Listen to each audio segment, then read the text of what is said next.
Backing up your Shopify store is a critical task that protects your business from data loss caused by human error, third-party app conflicts, or unexpected technical issues.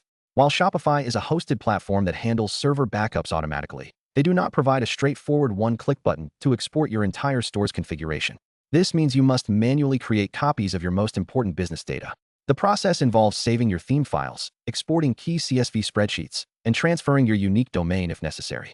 The first step is to duplicate your active theme, which contains the visual layout of your store. From your Shopify admin, navigate to the online store section and click on Themes. Find your current published theme in the library, click the three dots for the Actions menu, and select the option to duplicate. This creates a snapshot of your theme files on Shopify servers, but you should also download a hard copy.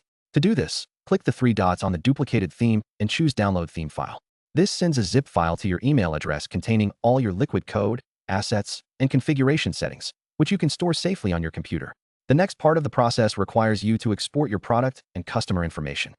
Go to the Products page in your admin, and without clicking into any specific product, click the Export button. For a full backup, choose to export all products as a plain CSV file for Excel, Numbers, or other spreadsheet programs, which will include inventory levels and variants. Repeat this process for your customers, and also for your orders if you need a record of past transactions.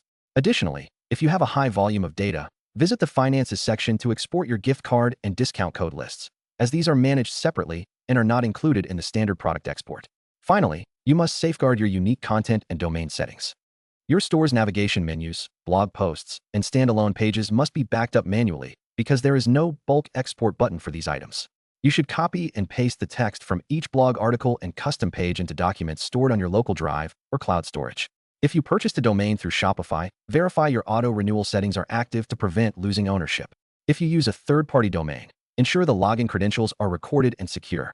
By combining the theme zip file, your multiple CSV spreadsheets, and your manually saved content documents, you create a comprehensive offline restoration kit that keeps your business independent and secure.